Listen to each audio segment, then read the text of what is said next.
क्या आपने कभी सोचा है कि उम्र भर की कमाई से बनाए गए एक आशियाना चंद मिनटों में मलबे के ढेर में वह कैसे बदल सकता है? क्या कानून का हाथ इतना लंबा और सख्त होता है कि वो सिर पर मौजूद छत की परवाह भी नहीं करता?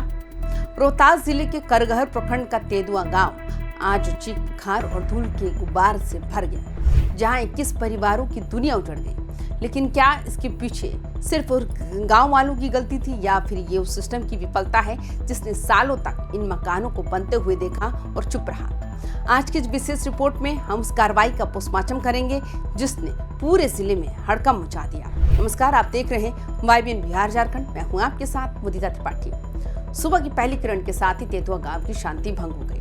गांव के लोगों ने शायद ही कभी सोचा होगा कि उनके घर के बाहर पुलिस की इतनी गाड़ियां और बुलडोजर की गड़गड़ाहट सुनाई देगी। प्रशासनिक अमला पूरी तैयारी के साथ पहुंचा था।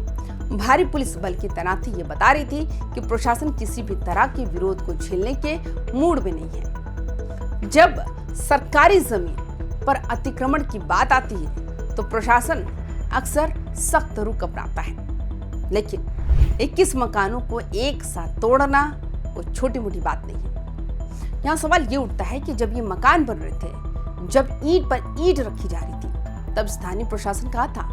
क्या तब किसी ने इन ग्रामीणों को नहीं टोका?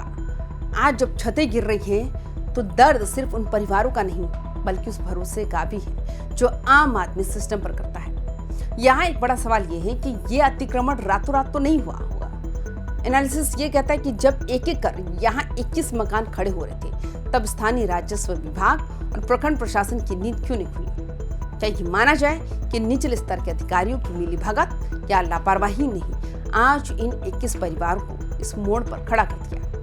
अगर समय रहते इन लोगों को नोटिस देकर निर्माण रोक दिया जाता तो शायद आज ये नौबत नहीं आती। अब जब ईंट गिर रही है तो जवाबदेही सिर्फ गांव वालों की ही क्यों, उन अधिकारियों की क्यों नहीं जिन्होंने इसे होते देखा? इस पूरी कार्रवाई की जड़ में है पटना हाईकोर्ट का वो आदेश जिसे टालना प्रशासन के बस में नहीं था। शिकायत ये थी कि इन 21 मकानों की वजह से गांव की गलियां, नालियां और रास्ता पूरी तरह से बाधित हो चुका था। गांव के ही कुछ लोगों ने जब इस समस्या को लेकर कोर्ट का दरवाजा खटखटाया तो फैसला कानून के पक्ष में आया। ग्रामीण इलाकों में अक्सर ये देखा जाता है कि लोग घर बढ़ाते बढ़ाते सरकारी रास्ते और नालियों को अपनी जागीर समझ लेते हैं। करगहर के इस गांव में भी यही हुआ। जब नाली जाम हुई और रास्ता इतना संकरा हो गया कि एम्बुलेंस तक का निकलना मुश्किल हो गया, तब जाकर गांव के ही जागरूक लोगों ने कानून का सहारा लिया। ये कार्रवाई एक नजीर है उन लोगों के लिए जो सोचते हैं कि गांव में सब चलता है।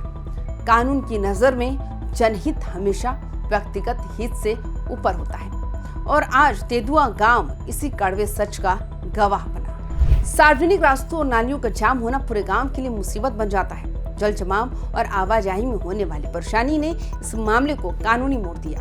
हाईकोर्ट के सख्त आदेश के बाद प्रशासन के पास ध्वस्तीकरण के अलावा कोई विकल्प नहीं बचा था। लेकिन यहाँ एक और पहलू है, क्या इन परिवारों को वैकल्पिक जगह दी जा सकती है या क्या कोई ऐसा रास्ता था जिससे घर भी बच जाता और रास्ता भी साफ हो जाता? कानून तो अपनी जगह सही है, लेकिन मानवीय संवेदनाओं के तराजू पर यह कार्रवाई बहुत भारी पड़ गई।